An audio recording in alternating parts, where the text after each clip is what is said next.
Bienvenue dans la série du cycle, le podcast du cycle menstruel et des plantes de la femme. Nous sommes Euriel et Bérénice, naturopathes et doula, et nous vous donnons les clés pour prendre soin de votre cycle. Aujourd'hui, épisode 3, nous allons parler des hormones, de leur rôle, de la façon dont elles interviennent dans le cycle et comment elles interagissent entre elles. C'est vraiment en comprenant comment votre cycle menstruel fonctionne, chimiquement, on veut dire, que vous allez enfin pouvoir mieux saisir ce que ça fait chez vous, pourquoi cela le fait de cette façon-là et surtout mieux reprendre les commandes de votre cycle. Alors, le cycle, c'est toute une orchestration.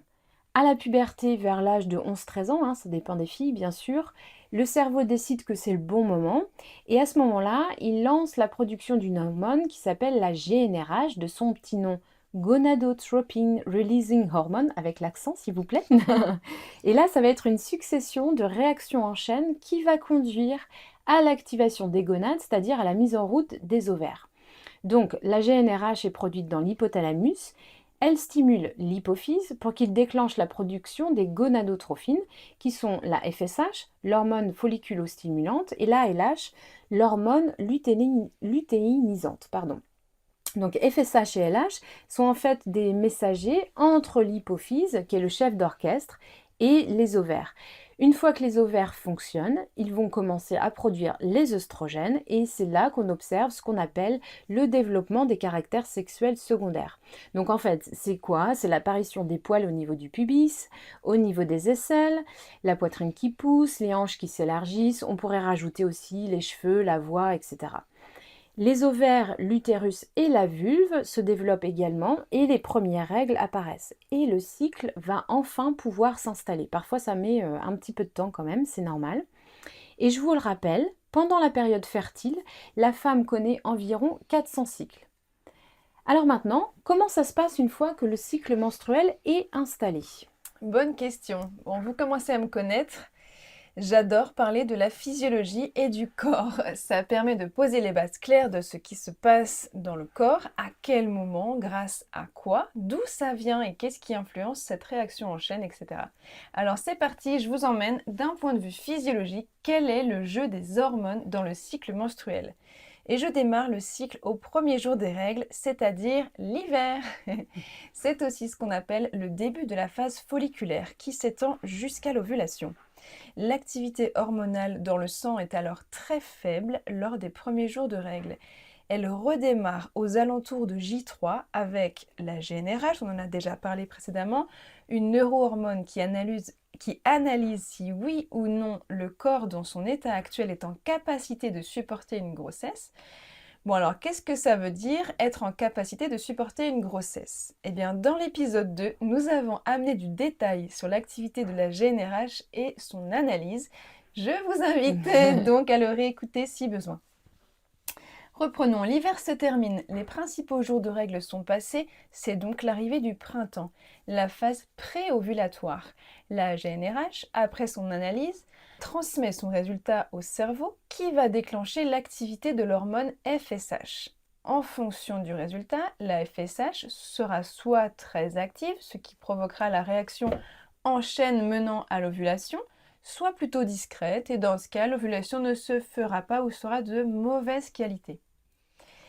Alors, lorsque la FSH a le feu vert pour lancer l'ovulation, le taux d'œstrogène dans le corps va grimper assez rapidement jusqu'à l'ovulation pour faire grossir les follicules.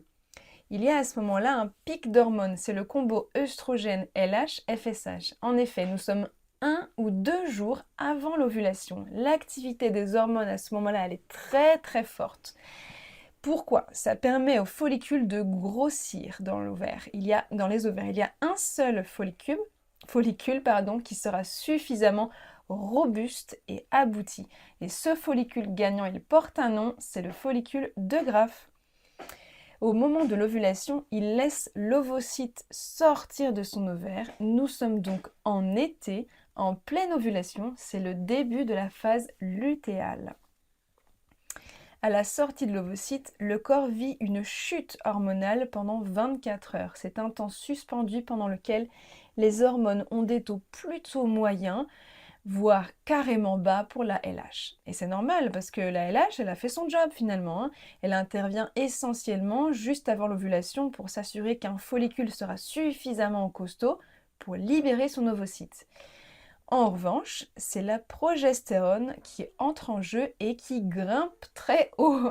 Souvenez-vous, on en a parlé dans l'épisode 2, c'est grâce à l'activité forte de la progestérone que notre petite cellule fécondée va pouvoir survivre le temps que le placenta prenne le relais.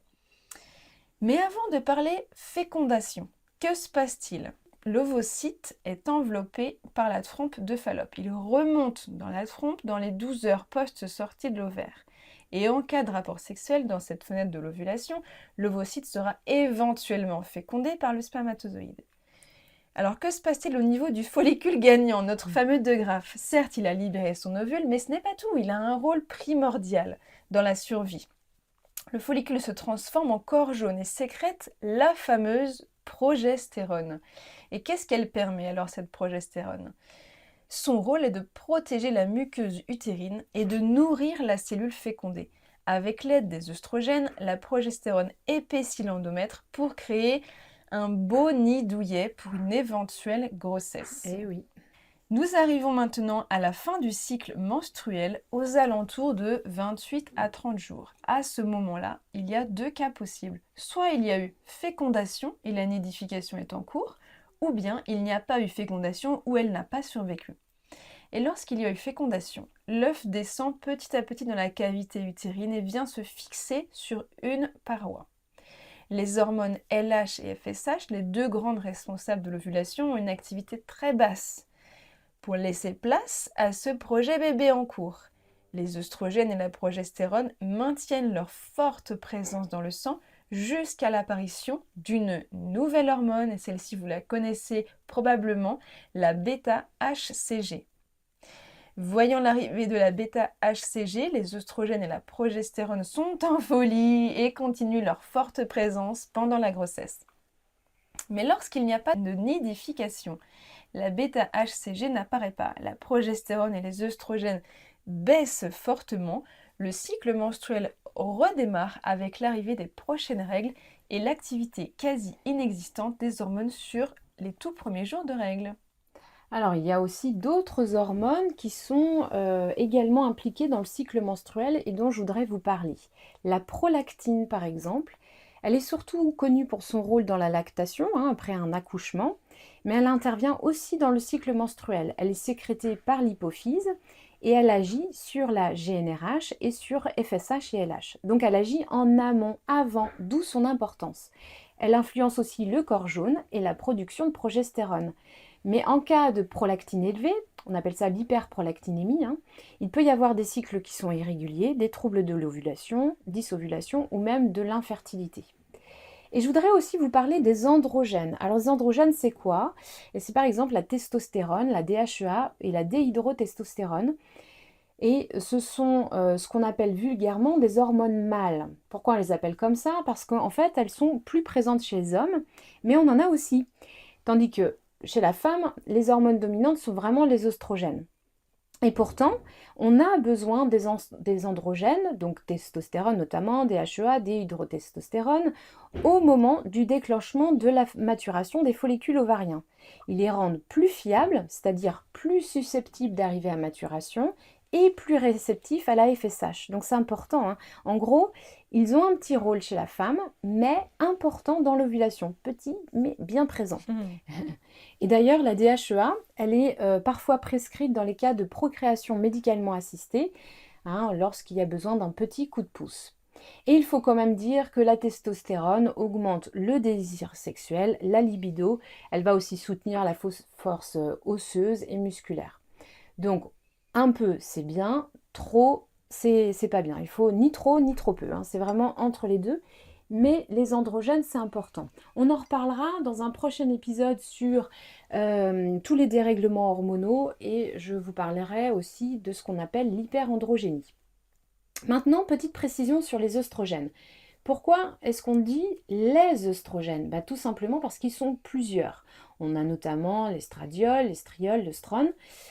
On a vu qu'ils agissent sur l'ovulation, ok, mais ce n'est pas leur seul rôle. La femme, il faut savoir qu'elle a des récepteurs aux oestrogènes un peu partout dans le corps. On en a bien sûr dans l'utérus, les ovaires, le vagin, ça on le savait. On en a aussi dans les seins, mais ce qu'on sait moins, c'est qu'on en a dans le cerveau, dans le cœur, le foie et les os.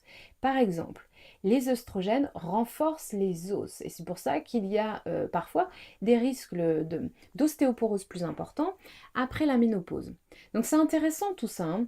On voit qu'ils sont très importants à notre équilibre féminin d'une manière globale, pas seulement le cycle menstruel, mais aussi comment on est dans notre santé.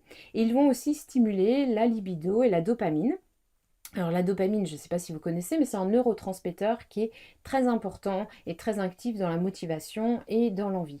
Par contre, ces oestrogènes, ils doivent absolument être contrebalancés par la progestérone dont tu parlais, Bérénice, hein. La progestérone qui intervient en deuxième partie de cycle, parce que cet équilibre œstrogène-progestérone, il est super important. Je vous en ai déjà parlé dans un précédent podcast et on reverra tout ça dans le podcast sur les troubles hormonaux. Mais si la progestérone est bien présente, elle va contrebalancer les œstrogènes et justement empêcher l'hyperostrogénie qui peut être aussi délétère. Donc il faut une bonne ovulation pour avoir un bon ton de progestérone pour contrebalancer en deuxième partie de cycle le taux d'œstrogène. Parce que l'excès d'œstrogène, lui, il va être super délétère. Maintenant, un dernier acteur dont je voulais vous parler et dont on ne parle pas assez. Et puis vous allez me dire, mais quel est le lien? Eh bien, c'est la thyroïde. Parce que la thyroïde, elle aussi, elle contribue à une bonne ovulation. Et à contrario, une thyroïde qui va mal, elle va perturber le cycle menstruel, elle va perturber la régularité du cycle et elle va perturber aussi la fertilité. Et d'ailleurs, on constate souvent un dysfonctionnement de la thyroïde qui est présent en cas de syndrome prémenstruel, mais aussi en cas d'endométriose ou de SOPK, syndrome des ovaires polykystiques. On la retrouve partout finalement, celle-là. La thyroïde, on la retrouve partout, c'est hyper important. Donc attention, hein, il faut vraiment voir s'il y a des signes et puis aller investiguer un peu plus. Et en tous les cas, s'il y a des troubles thyroïdiens, c'est important de faire ce qu'il faut à ce niveau-là. Qu'est-ce qui pourrait vous faire dire que votre cycle ne se passe pas comme ça devrait? Je dirais que c'est surtout déjà lorsqu'il est irrégulier. Donc ça, c'est quand on a un cycle naturel, bien sûr, hein, qu'il n'y a pas de traitement hormonal. De pilule, ou d'implant hormonal. Okay. Exactement. Donc, s'il est irrégulier, si les règles sont trop abondantes, voire même hémorragiques, ou s'il n'y a quasiment pas de règles aussi, ou même que vous avez un syndrome prémenstruel avec tous les signes. Donc syndrome prémenstruel, c'est des signes qui sont associés au cycle et qui disparaissent lorsque les règles arrivent ou après 2 jours de règles. Ça, c'est vraiment un syndrome prémenstruel. Donc si vous avez ces signes-là, c'est que votre cycle est déséquilibré et qu'il faut s'en occuper. Merci Uriel pour ces informations complémentaires. D'ailleurs, en t'écoutant, ça donne envie d'en savoir un peu plus ou même beaucoup plus sur les déséquilibres hormonaux. Ouais. Parce qu'on est, je pense, beaucoup de femmes à être concernées par un ou plusieurs déséquilibres hormonaux à un moment de notre vie. Et leurs effets sur le cycle est quand même important. Et sur notre quotidien de femme, autant émotionnellement que physiquement, finalement. Et donc la bonne nouvelle, mesdames, c'est que nous prévoyons un épisode dédié aux dérèglements hormonaux et syndromes prémenstruels très prochainement. Voilà quelques explications sur la physiologie, le jeu des hormones dans notre cycle menstruel quand le cycle est bien équilibré. Nous espérons que cet épisode vous a plu autant qu'à nous. Au travers de ce podcast, on veut vous amener à vous connaître, savoir quand vous avez besoin de ralentir et quand vous avez l'énergie de vous mettre en action. Merci d'avoir écouté. C'était Uriel, naturopathe et masseuse. J'accompagne avec la naturopathie les femmes qui souhaitent retrouver un équilibre hormonal naturellement. Et Bérénice, d'où là, je vous offre une écoute, un soutien émotionnel et corporel pour accompagner votre cheminement et appréhender sereinement les grands passages de votre féminité. Rendez-vous le mois prochain. En attendant, allez faire un tour sur nos réseaux et pour vos questions, vos commentaires, comme d'habitude, nous y répondrons dans un prochain épisode. À bientôt! À bientôt!